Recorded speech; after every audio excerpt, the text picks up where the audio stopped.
उसकी समरी पढ़ी है अपने प्रीवियस लेक्चर्स में। तो आज के लेक्चर में I am going to explain critical analysis, themes, and the character analysis. Okay, we are going to analyze the major characters of this novel. So, my dear students, first of all, Twilight in Delhi is a famous novel written by Ahmad Ali. It is considered one of the most important works of the Indo-Muslim literature and post-colonial fiction. The novel portrays the decline of the Muslim culture and civilization in Delhi during British colonial rule. Through the life of the Mir Nihal and his family, the novel depicts the cultural, social, and political transformation of Delhi. My dear students, सबसे पहली बात तो ये कि the title of the novel depicts the decline of the Muslim rules, the decline of the Muslim customs and traditions in subcontinent.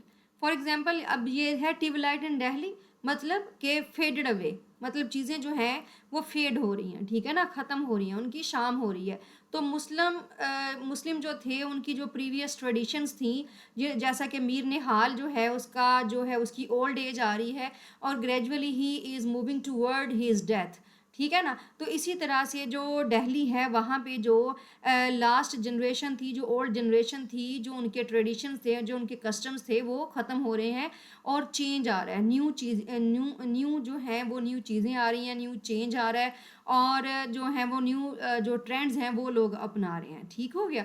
तो यहाँ पे introduction में हमें ये बताया गया है कि ये सबसे इम्पोर्टेंट काम है इंडो मुस्लिम लिटरेचर का, पोस्ट colonial fiction है और the novel portrays the decline of the Muslim culture and the civilization in Delhi during British colonial rule. Through the life of the Mir Nihal and his family, the novel depicts the cultural, social and the political transformation of Delhi. ठीक है। अब हम लोग जो हैं इसके जो critical analysis है इस नॉवल का, the novel presents a nostalgic picture of the glorious past of the Delhi and the painful decline of its traditional culture under British colonialism. Ahmad Ali uses rich description of the everyday life, festivals, traditions, and social customs to preserve the cultural heritage of the old Delhi. The narrative highlights the emotional attachment of the older generation to the traditional values. जैसा कि मीर निहाल यहाँ पे दिखाया गया है, उसकी emotional attachment दिखाई गई है कि वो अपने बेटे असगर की जो है वो शादी जो है वो बिल्किस के साथ नहीं करना चाहता था क्योंकि वो मुग़ल उनकी कास्ट थी और इनकी कास्ट सैयद थी। और इसी तरह से जब वो जो रूल आता है जॉर्ज का, तो वो उसकी वो जो उसका प्रोसेशन है, जो उसकी जो सेरेमनी चल रही होती है, उसको वहाँ पे अटेंड भी करता है, लेकिन अपना जो उसका जो सन वो जो उसका पोता है वो नसीम उसको समझाता है कि एक वक्त आएगा कि तुम हमारे हमारे लिए लड़ोगे, अपनी ट्रेडिशंस को वापस लेके आओगे, ठीक है। तो the narrative highlights the emotional attachment of the older generation to the additional values to the traditional values and their resistance to the modern western influences. वो अपने बेटे को असगर को जब वो इंग्लिश कपड़े पहनता है उससे भी उसको मना करता है। वो कहता है कि तुमने जो इंग्लिश ट्रेंड्स हैं, जो इंग्लिश रूलर्स हैं, उनके तुमने ट्रेंड्स जो हैं वो अपना लिए हैं। The character of the Mir Nihal symbolises the dignity and the pride of the old Mughal culture. His sorrow and the disillusionment represent the decline of the Muslim power and the prestige. The novel also illustrates the generational conflict between the traditional values and the modern attitude through the contrast between the Mir Nihal and his son Asghar. Okay, यहाँ पे generational जो है वो conflict भी दिखाई जा रही है मीर निहाल के थ्रू और उसके बेटे असगर के थ्रू, ठीक हो गया। अब इस नॉवल के जो है थोड़े से मेजर थीम्स को हम लोग डिस्कस कर लेते हैं।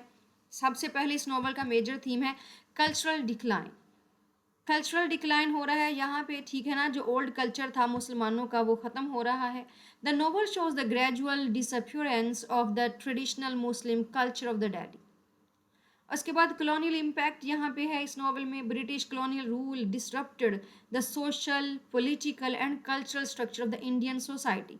सेम जैसा कि हम लोगों ने देखा था थिंग्स फॉल अपार्ट में बाय चिनाई एचबी, तो वहाँ पे भी जो था जब ब्रिटिश कॉलोनियलिज्म वहाँ पे आती है तो वहाँ के जो रूल्स एंड रेगुलेशंस हैं, वहाँ का जो सोशल सिस्टम है, पॉलिटिकल सिस्टम है, कल्चरल सिस्टम है, उसको ये लोग कहते हैं कि these all things are uncivilized things, we are here to civilize them, ठीक है। तो उनका जो है वो सारा का सारा जो है वो सिस्टम ख़त्म करने के बाद अपने सिस्टम को बेटर करके वहाँ पे जो है ये लोग अपना रूल जो है वो एस्टेब्लिश कर लेते हैं। तो सेम इसी तरह से टिवलाइट इन दिल्ली में भी हमें ब्रिटिश कॉलोनियल जो है कॉलोनियलिज्म जो है उन्होंने क्या किया था, यहाँ के आके सोसाइटी जो है उनको उसको चेंज किया, पॉलिटिकल जो सिचुएशन थी उसको चेंज किया, कल्चरल स्ट्रक्चर को ख़राब किया। ठीक है, तो these are all colonial impacts on Delhi at that time. So this novel is the evidence of all those changes. As Ahmad Ali describing here कि ये सारा कुछ जो किया है ये ब्रिटिश कॉलोनियलिज्म के बाद वहाँ पे हुआ। ठीक हो गया।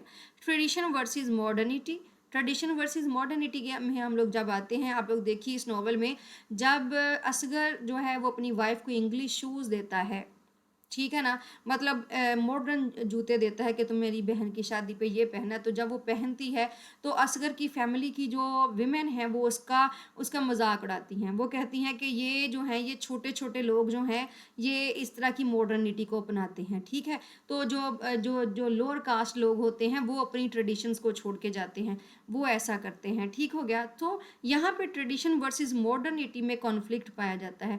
The conflict between the old generation and the new generation represents the tension between the traditional values and the western modernity। हम क्योंकि असगर जो है उसका जो लिंक है वो यंग जनरेशन के साथ है, तो वो इसलिए अपनी खुद भी इंग्लिश कपड़े पहनता है, मतलब जीन्स एंड शर्ट्स पहनता है, और अपनी वाइफ के लिए वो इंग्लिश शूज़ लेके आया है कि तुम ये पहनो। हालांकि उसकी जो फैमिली है जो कि मीर निहाल है, उसकी वाइफ है या उसके बाकी के रिलेटिव्स हैं, they are strictly touched with in touch with their traditional values. ठीक है ना, तो वो तो इंग्लिश लोगों के शूज़ जो हैं वो नहीं पहनना गवारा करते, तो इंग्लिश ट्रेंड्स को कैसे अडॉप्ट करेंगे। लेकिन this is all there is also a conflict between the old generation and the new generation. New generation जो है वो काफ़ी हद तक जो है वो न्यू चीज़ों को एक्सेप्ट कर रही है, जबकि ओल्ड जनरेशन जो है वो उनको एक्सेप्ट नहीं कर रही। और यहाँ पे ओल्ड जनरेशन जबकि उनको एक्सेप्ट नहीं कर रही, तो ओल्ड जनरेशन जो है वो gradually they are moving toward disappearing. Like Amir Nihal जो है वो एंड पे जब उसकी डेथ होनी है तो हमें इस नॉवल ने यही बताया है कि जो हैं वो ट्रेडिशनल वैल्यूज़ जो हैं उनकी डेथ हो जाती है, सोशल कस्टम्स जो हैं उनकी डेथ हो जाती है। कॉलोनियलिज्म अगर आया है, कॉलोनिस्ट अगर आए हैं, तो उन्होंने हर चीज़ के ऊपर अपना इम्पैक्ट डाला है, हर चीज़ जो है वो चेंज हो गई है, लोगों ने चेंज को एक्सेप्ट कर लिया है। नॉस्टैल्जिया फॉर द पास्ट, यहाँ पे Mir Nihal constantly remembers the glory of Mughal Delhi and mourns its decline. अब नॉस्टैल्जिया पाया जाता है इस पूरे नावल में। मीर निहाल जो है वो बार बार अपना पास्ट याद करता है कि पास्ट में हम लोग कैसे थे और अब हम लोग कैसे हैं। ठीक है, उसके बाद identity crisis, same post colonial theory की तरह। ठीक है, आइडेंटिटी क्राइसिस जो है वो पाए जाते हैं। ठीक है, ये पोस्ट कॉलोनियल नावल है तो यहाँ पे आइडेंटिटी क्राइसिस का ज़रूर हम लोग जिक्र करेंगे। The Muslim community struggles to maintain its cultural identity under colonial domination. यहाँ पे अगर आप लोग देखें, हबीबुद्दीन जो है असगर अली का जो बड़ा भाई है वो हम लोग थर्ड पार्ट में यहाँ पे डिस्कस करेंगे, हम लोगों ने नॉवल में डिस्कस किया है। वो कहता है कि जो इंग्लिश रूलर्स हैं they are specially against the Muslims. ठीक है ना, they are feared from the Muslims, उनको मुसलमानों से डर लगता है। वो कहते हैं कि अगर यहाँ पे रेबिलियन किसी ने रेबिलियस शो की तो वो मुस्लिम होंगे। ठीक हो गया, तो मुस्लिम की आइडेंटिटी की, मुसलमानों की आइडेंटिटी को ख़त्म करने की वो लोग पूरी पूरी कोशिश कर रहे हैं। ठीक हो गया, मुसलमानों के जो बच्चे हैं उनको कन्वर्ट करने की पूरी पूरी कोशिश कर रहे हैं। सो यहाँ पे the Muslim community struggles to maintain its cultural identity under colonial domination. तो वो कहता है कि हमें अपने कल्चर की जो है वो प्रोटेक्शन करनी चाहिए, हमें जो है इनके कल्चर को अडॉप्ट नहीं करना चाहिए। इसके अलावा social life of the Delhi, अब नॉवल जो है the novel provides detailed depiction of the festivals, wedding, markets, everyday customs of the old Delhi. यहाँ पे अहमद अली जो है थ्रू हिज नॉवल ट्विलाइट इन दिल्ली वो उस वक्त की जो सोशल लाइफ है वो हम तक पहुँचा रहा है। ठीक है ना, आप अगर देखें असगर की और बल्कीस की मैरिज को उठा के तो वहाँ पर उसने छोटी छोटी सारी बातें बताई हुई हैं। ठीक है, हर जो ट्रेडिशन है वहाँ की, उस वक्त की जो रस्म थी वो वो उसने बताई हुई है। मार्केट में लोग कैसे शॉप्स के ऊपर बैठते हैं, जैसा कि कबूतर जो है उनकी डिफरेंट काइंड्स उनकी डिस्कस कर रहे हैं लोग बैठ के, और मेडिसिन को डिस्कस कर रहे हैं, हिकमत को डिस्कस कर रहे हैं, ठीक है ना। तो इसके अलावा एवरीडे कस्टम्स क्या हैं, लोग जो हैं वो रात को शाम को जो हैं वो डांसिंग गर्ल्स का डांस देखने जाते हैं, ठीक है। तो ये सारा जो है social life of the Delhi है। शादी वहाँ पे कैसी होती है, वहाँ पे रेपूटेशन का कितना ख्याल रखा जाता है, आउट ऑफ कास्ट शादी नहीं हो सकती, ठीक है। तो ये these are all the themes of this novel, these are just major themes. हम लोगों ने इसको लिटिल बिट डिस्कस किया है। अब हम लोग जा रहे हैं थोड़े थोड़े से इनके करेक्टर एनालिसिस की तरफ, जो कि हमारे मेजर करेक्टर हैं। मेजर करेक्टर में हमारे पास है Mir Nihal. Mir Nihal is the central character of the novel and represents the traditional values and pride of the Muslim Delhi, ठीक है। मीर निहाल जो है इस नॉवल का मेजर करेक्टर है, सेंट्रल करेक्टर है, और ये जो है पूरे नॉवल में जो है वो ट्रेडिशनल वैल्यूज़ और अपनी अपनी कास्ट, अपने मुस्लिम जो मुस्लिम बरादरी है उनके प्राइड को यहाँ पे रिप्रेजेंट करता है। He strongly opposes British rule and rejects western cultural influence. His love for pigeon flying symbolizes his attachment to the freedom and the aristocratic lifestyle of the past. अब देखें वो, अब इसका जो एक शहाना अंदाज है, लाइक इसकी जो बब्बन जान, इसकी जो बिलवड है, मिस्ट्रेस है, इसने उसको एक अलग घर लेके दिया हुआ है। उसके पास, इसके अलावा इसके पास मुलाजम है, ठीक है ना। इसने घर में भी जो है वो मेड सर्वेंट रखी हुई है। तो इसका जो पास्ट में जैसे इसका अरिस्टोक्रेटिक स्टाइल था, इसने उसको मेंटेन करने की अभी भी कोशिश की हुई है। पिजन फ्लाइंग इसकी एक हॉबी है, और ये जो हॉबी है इसको ये जब भी अपने कबूतर उड़ाता है तो वो इसको लगता है कि वो फ्रीडम है उनको। तो ये भी जो है वो ब्रिटिश रूल से जो है वो फ्रीडम हासिल करना चाहता है, ठीक है। Throughout the novel the Mir Nihal experiences deep sorrow as he witnesses the decline of the culture and tradition he likes. अपनी लाइफ में आप जब इसको देखते हैं at the end of the novel when Mir Nihal is very close to die, तो इसको ये सारा अपना पास्ट याद आता है कि किस तरह से हमारी जो वैल्यूज़ थी, किस तरह से हम लोग जो थे बहुत स्ट्रॉन्ग थे। 1857 की जो है वार ऑफ फ्रीडम भी इसको याद आती है, when he was only 10 years old, और किस तरह से इसने जो उस वार में पार्टिसिपेट किया था, और किस तरीके से जो थे मुग़ल किंग्स और किंग्स जो थे वो यहाँ के ऑनर हुआ करते थे सब कॉन्टिनेंट के, और कैसे जो है ग्रेजुअली डिक्लाइन हुआ, ब्रिटिश रूलर्स आए वहाँ पे। सेम आप इसको कंट्रास्ट कर सकते हैं अकाउंटकोवा के साथ, ठीक है ना, थिंग्स फॉल अपार्ट के साथ।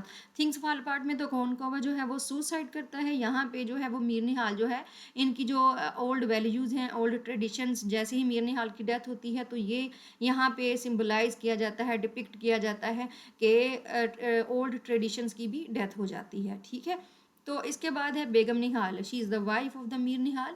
बेगम Nihal is Mir Nihal's wife and represents the traditional role of women in the household, ठीक है ना। उस वक़्त घरों में औरतों का क्या किरदार था, ये मीर निहाल की वाइफ के थ्रू हमें समझाया जाता है। She is practical and concerned with maintaining the harmony of the family. Although she respects traditional values, she often takes a more balanced approach to the family matters. Asghar. Asghar is the son of the Mir Nihal and represents the younger generation that is influenced by the modern and Western ideas. He is romantic, fashionable, and interested in new trends. His character highlights the changing attitude and the lifestyle of the younger generation. Through the character of the Asghar, Ahmad Ali represented the young generation of the Delhi of that time. ठीक है, कैसे जो हैं वो अपने जो parents की जो हैं वो ओल्ड ट्रेडिशंस जो थी, उनकी जो वैल्यूज़ थी, ये उनसे बाहर निकलने की कोशिश करते हैं। कैसे इसने जो अपनी शादी जो है वो आउट ऑफ कास्ट करवाई, और कैसे जो है he followed the trends of the English, like he wears the dresses like English people, ठीक है ना। तो ये अपनी वाइफ को भी जो है वो इंग्लिश शूज़ जो है वो गिफ्ट करता है, अपनी ट्रेडिशन और वैल्यूज़ से बिल्कुल हट के। कैसे इसके घर में जो सारा का सारा फर्नीचर होता है, ग्लासेस, जग वगैरह जो भी हैं, वो सारे इंग्लिश फैशन के होते हैं, लाइक बिल्कुल मॉडर्न होते हैं, ठीक है ना। तो यहाँ पे असगर का और मीर निहाल का जो है वो एक जनरेशनल कॉन्फ्लिक्ट यहाँ पे बाप बेटे के थ्रू दिखाई गई है, एक जनरेशनल गैप दिखाया गया है दोनों के थ्रू, ठीक है। अब इसके बाद आ जाती है बल्कीस। बल्कीस का जो करेक्टर है, she is the wife of the Asghar. Bilqis is Asghar's beloved and later his wife. पहले तो असगर की बिलव्ड होती है, फिर उसकी वाइफ बन जाती है। She represents innocence, beauty and the traditional ideal of the femininity. Her character reflects the cultural norms and the expectations placed upon women in traditional society. Okay, then these are the four major characters of this novel, and now we are moving toward the conclusion of this novel. The Twilight in Delhi is not only the story of one family but also the story of a dying civilization. ठीक है, twilight in Delhi में हमें जो है वो major जो है वो एक घर दिखाया गया है, मीर निहाल का घर, लेकिन एक्चुअल में ये story through the lens of the Mir Nihal's house, Ahmed Ali is trying to show us the whole declining civilization of the subcontinent. ठीक है, twilight in Delhi is not only the story of one family but also the story of the dying civilization. Ahmad Ali skillfully portrays the emotional, cultural, and social changes that occurred in Delhi during colonial rule. The novel remains an important literary work that documents the fading glory of the Muslim culture and the transformation of the Indian society. So, Twilight in Delhi, as by the title of the novel, is very clear that the Twilight in Delhi means the traditions and the strong values of the subcontinents, the people of the subcontinent is gradually fading away. ठीक है, under the rule of the British. ठीक है, तो colonialism जो है उसके असर के तहत जो है वो मुस्लिम कल्चर जो था वो बिखर गया, वो टूट गया. उनकी जो वैल्यूज़ थी, स्ट्रॉन्ग वैल्यूज़ थी, उनकी कोई इंपॉर्टेंस नहीं रही, जैसा कि उनके बच्चों ने जो है वो नेक्स्ट जो है वो कलोनियलिज्म को जो है वो अडॉप्ट करना शुरू कर दिया. आप सेम इसका कंट्रास्ट कर सकते हैं थिंग्स फॉल अपार्ट के साथ, जैसा कि अकोनकावा का जो अपना बेटा था नोबयोए, उसने जो है वो he converted into the Christianity and he adopted the culture of the colonist people. So इसी तरह से यहाँ पे जो भी हैं बहुत ज़्यादा सारे जो लोग हैं they are adopting the culture of the colonialism. तो यहाँ पे आइडेंटिटी क्राइसिस पैदा हो रही है, हाइब्रिडिटी पैदा हो रही है. ठीक हो गया.